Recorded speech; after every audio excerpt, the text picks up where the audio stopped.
یہ فاعف عنہم. اکرام تو بڑی مشق اور بڑی مشقت کا کام ہے.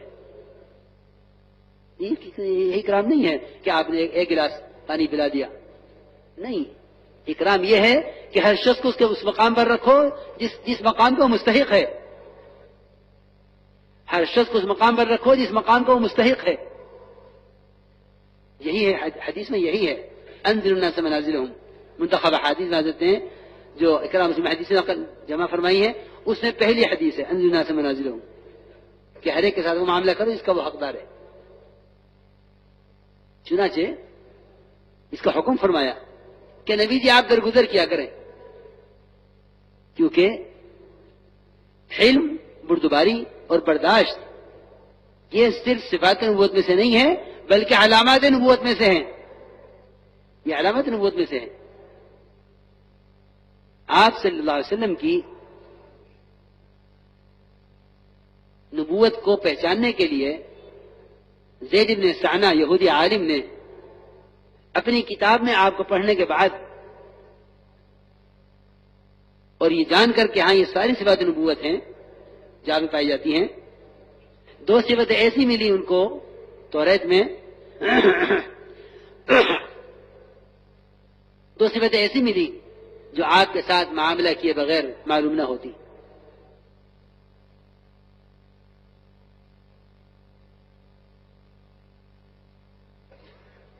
آپ کے ساتھ اگر زیادتی کی، اور وہ زیادتی بھی اس طرح کی کہ آپ صلی اللہ علیہ وسلم کو کچھ نئے مسلمانوں پر خرچ کرنے کے لیے مال کی ضرورت تھی، آپ کو انہوں نے بطور قرض خود مال پیش کیا زید بن سعنہ نے کہ یہ مال لیجئے اور آپ خرچ کر دیجئے. آپ نے اتنی کھجوریں دینے کا وعدہ فرما لیا اور وہ سونا ان سے قرض لے لیا. اس کھجوروں کے ادا کرنے کا جو وقت متعین تھا اس سے 3 دن پہلے زید بن سعنہ نے آپ کو گریبان پکڑا اور آپ کو دھکا دیا دیوار کے ساتھ اور سخت لہجے میں بات کی کہ تم قریشیوں کا تو کام ہی ٹال مٹول کرنا ہے، تم وقت ادا نہیں کرتے. اسی لیے دیکھنا چاہتے تھے کہ ان کے یہاں برداشت کتنی ہے. عمر رضی اللہ عنہ نے تلوار نکال لی اور میں گیا رسول اللہ مجھے حکم دیجئے کہ میں اسی کا اڑا دوں. میں عمر یہ کیا کر رہے ہو؟ اس سے کہو کہ مطالبہ طریقے سے کرے اور مجھ سے کہو کہ میں اس کا حق ادا کروں. یہ تم نے کیا کیا؟ دیکھو میرے دوستو عزیزوں، یہ نبوت کی تعلیم ہے.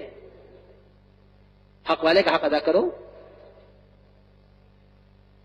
اصل میں کیا میں اس کروں، وقت کی تنگی ہے، ورنہ ایسی تعلیمات ہیں جس سے ساری دنیا جتنی کہتا ہوں مسلمانوں کے علاوہ جتنی قومیں ہیں، خدا کی قسم صرف مسلمان کے عمل سے اسلام کو سمجھ سکتی ہیں. تم غیروں کو اسلام کا قائل کرو گے دلائل سے؟ کبھی نہیں. زید بن سعنہ یہ دیکھ رہے ہیں کہ میں ان کے گریبان پکڑا، یہ ان کے نبی ہیں، جواب سے دھکا دیا ان کو، اور وہ جواب میں یہ کہہ رہے ہیں کہ عمر تلوار دکھلانا یہ طریقہ نہیں ہے. طریقہ یہ ہے کہ مجھے حکم دو کہ میں اس کا حق ادا کروں اور اس سے کہو کہ وہ طریقے سے مطالبہ کرے. تو میں عمر جاؤ ان کو لے جاؤ زید بن سعنہ کو، ان کو ان کا حق دو اور دیکھو ان کو ان کا حق پورا دینا اور 20 صاع کھجوریں زیادہ دینا.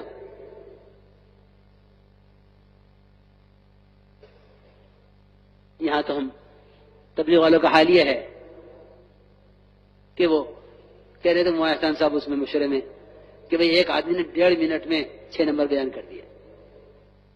میں حیران ہو گیا سن کے. میں نے کہا اگر 1.5 منٹ میں کوئی 6 نمبر بیان کر دے تو یہ کیا تبلیغ ہو، یہ کیا 6 نمبر ہوئے؟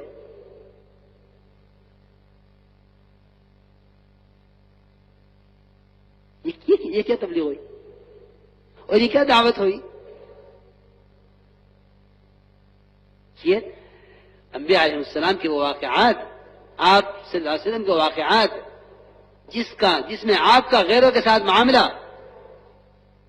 ان کو اسلام کا تعارف کرا رہا ہے، تعارف ہی نہیں کرا رہا، ان کو اسلام میں داخل ہونے کے لیے مجبور کر رہا ہے.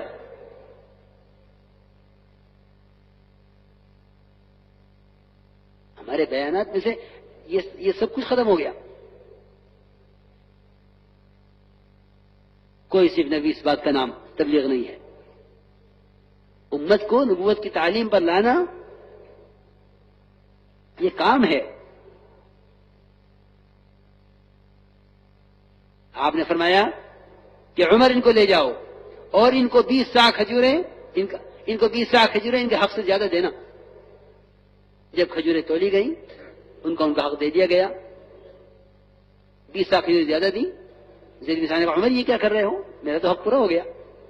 کہ نہیں، میں نے تمہیں تلوار سے ڈرایا تھا تو اللہ کے نبی نے فرمایا ہے کہ اب تم ان کو 20 سا کھجوریں زیادہ دینا کیونکہ تم نے ان کو تلوار دکھلائی تھی. ہم جیسا کوئی ہوتا تو یہ کہتا کہ اس کو 20 سا کھجوریں کم دینا، اس نے یہ بدتمیزی کی ہے ہمارے ساتھ. ہمارے یہاں مکافات نہیں ہے، احسان کے بدلے میں احسان کرنا کوئی کمال کی بات نہیں ہے. اکرام محسن نہیں ہے، اکرام مسلم ہے. اکرام محسن نہیں فرمایا، اکرام مسلم فرمایا ہے. اکرام یہ نہیں ہے کہ آپ محسن کے بدلے میں، کہ آپ محسن کے احسان کے بدلے میں احسان کر دیں. اس کو تو مکافات کہتے ہیں، اس کو احسان نہیں کہتے. احسان کسے کہتے ہیں؟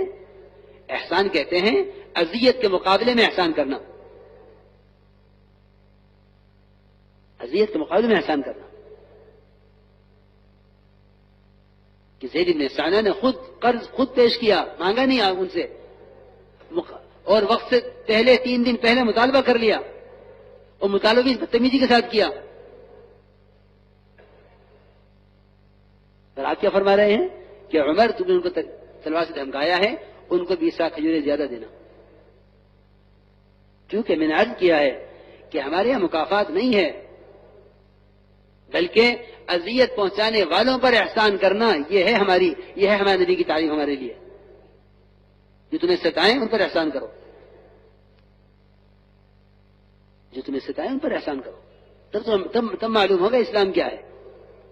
ورنہ احسان کا بدلہ احسان تو غیر مسلم پر غیر مسلم احسان کرے گا، وہ احسان کا بدلہ دے گا. آپ کی جو غیر مسلم پر احسان کریں وہ آپ پر احسان کرے گا.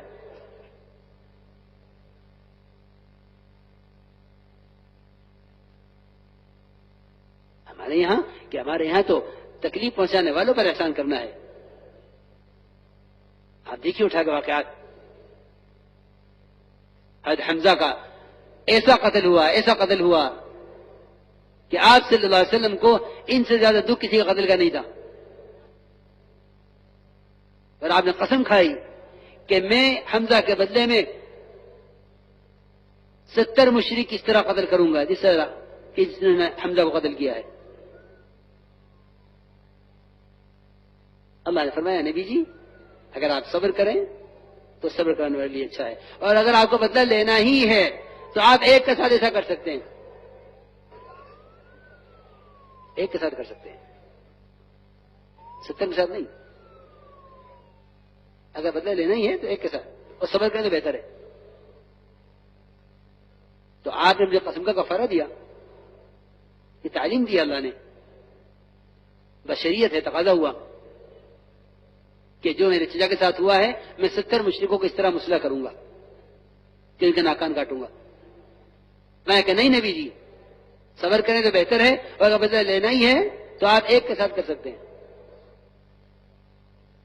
جی ہاں. تو آپ نے اپنے قسم کا کفارہ دیا. یہ تعلیم ہے ہمارے لیے. زید بن ثابت نے یہ معاملہ دیکھ کر اسلام قبول کیا، کلمہ شہادت پڑھا. حضرت عمر نے فرمایا کہ تم کون ہو؟ انہوں نے کہا میں زید بن ثابت ہوں. ارے وہ یہودی عالم؟ کہ ہاں.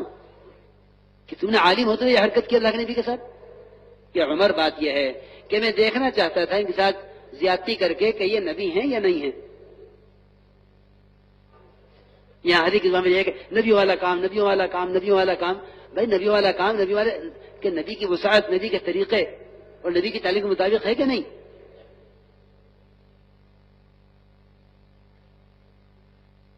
نبیوں والا کام تو نبیوں والے مزاج سے ہوگا. میں عرض کر رہا ہوں کہ مزاج نبوت ہے کہ آپ صلی اللہ علیہ وسلم کا اپنے صحابہ کے ساتھ غیروں کے ساتھ کیا معاملہ تھا. اللہ مجھے معاف فرمائے.